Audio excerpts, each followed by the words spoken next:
You know, for anybody out there who might be recently diagnosed with cancer, I just want to say to you, I am not a doctor. And what I am about to tell you is based on my own personal experience. So do not take what I'm about to say as medical advice because it's not. It is just based on my own personal opinion. I am not a doctor. I guess you could say it's just my own personal opinion. So do not take it as medical advice. My wife, Jennifer, we've been on a journey for 10 years with her dealing with cancer, breast cancer. It started in 2015, and it was DCIS. What does that mean? It means that the cancer was actually contained and trapped in her left breast. Now, again, I'm not a doctor, but I was doing research.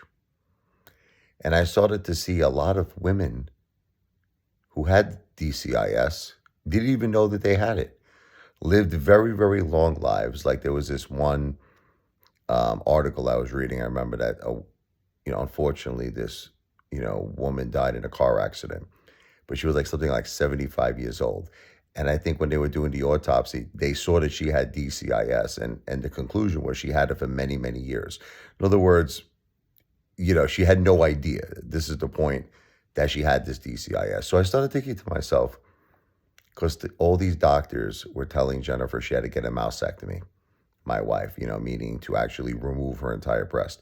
I started thinking to myself, something is like rotten in Denmark. Something doesn't make sense here. Something is wrong. I'm like, Jennifer, I don't think you should do anything. This is going back now in 2015 when she first got it.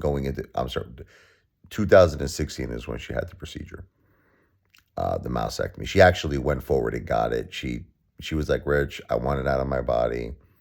Her mother at the time, Linda, was alive. God bless her. She passed away from leukemia. God bless her. But at the time, she was alive, and everybody was just telling Jennifer, you need to get this out. Get it out of your body. I was telling her the complete opposite. I told her, just leave it alone. I said to her, Jen, it's trapped in the breast. You're going to give it a way out. When you do the surgery, you're going to give the cancer a way out. It's going to escape into the chest wall. It's going to spread. It's going to become stage 4 cancer. I was telling her this, but it was her decision. She goes, I don't want it in my body. Richard, please respect my decision. I said, of course. I support you. I respect your decision, and I love you, and I stand by your side. I always stand by your side. She got the mastectomy. 1 year later, it turned into stage 4 cancer. It spread throughout her whole, at the time, it was the outside of the spinal cord. As I continued the conversation, it eventually spread to the inside of the spinal cord, but not yet. I'll get there. So it spread to her entire spinal cord. It spread to her liver. That was very scary. Chemotherapy actually got it off the liver. She responded well to her. Her particular cancer was HER2. But it was also on the lymph nodes. She got treatment where she was able to, I guess, just contain the cancer that spread to the point where it was livable. But it was at this point now stage 4. Moving forward now, 3 years later, 2020, the cancer has spread to her brain. And she got radiation, she shrunk it. But for some odd reason, it came back like even bigger a couple of years later. So I don't know what the F's going on with radiation, but that's what happened. Came back even bigger.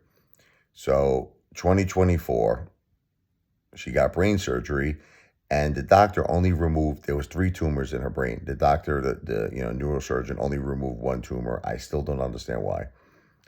And that's what led to, in 2025, okay, her cancer got to a point where it became the most rarest cancer that you could possibly get, this lepto disease.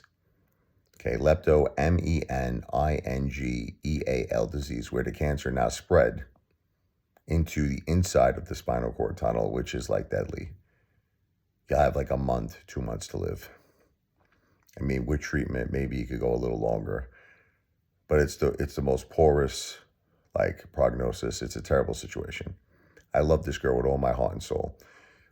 I love her. She's my soulmate. Only 46 years old. She's the mother of our 2 children. She's everything to us. Oh, thank you. God bless. Oh,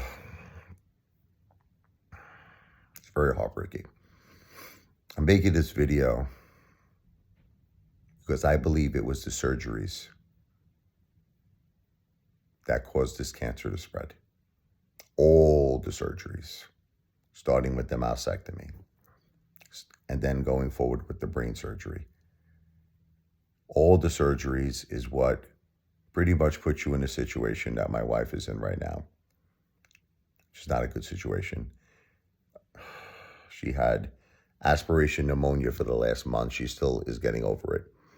It was really caused because the cancer of the brain is prohibiting my wife now from chewing and swallowing food. She hasn't had any meal or any drink, any liquid in her mouth for like 35, 36, I think 36 days. She's been living on a ventilator for the last over like 2 weeks, and she has the food tube connected where they were giving her nutrition. I don't think they're giving her any nutrition today. She got off the ventilator today, but she's shot. She was actually doing pretty good on the ventilator. She was responding well. She seemed coherent. When she got off the ventilator, maybe a lack of oxygen, because the ventilator was pretty much breathing for her, giving her 100% support of oxygen. When she got off the ventilator, she was breathing on her own and obviously struggling, still dealing with the aspiration pneumonia. And I mean, they gave her support. You know, she has the nasal oxygen. She's hanging in there, but it's difficult. And like I said, the point of this video, I believe, in my opinion, it's the surgeries. They're going to make you feel, oh, this is going to cure your cancer. You're going to go into remission and all this stuff. But in my opinion, I feel it does the exact opposite. I feel it makes it spread to a stage 4 level and then one day to a terminal level. Again, I just want to be clear. This is not medical advice. I am not a doctor. Please do not take this video as medical advice, but it's my own experience dealing with my wife, and it's just my opinion. Okay, God bless you in your journey, and I wish you all nothing but the best of health, happiness, and success, and please keep my wife, Jennifer, in your prayers. And if anybody would like to do something special for our family right now that is going through the most horrible time, I have a service. It's called the Thank You Song. I am a pianist. I'm a piano player. I'm a blues jazz piano player. I will actually write you a song, a beautiful instrumental jazz blues piece on the piano. I will upload a video, a short video on my YouTube channel. And I do all of this for a very small entertainment tip. On my Cash App. My Cash App is like my piano bar jaw. My Cash App is the $ RichardLevoi. It's my first and last name. There's no underscore. There's no space in between my first and my last name. It's the $ Richard, RichArD, L as in Larry, E as in Edward, V as in Victor, O as in Oreo, I as in Idaho. All of this information is in the description of this video. God bless you. God bless your family.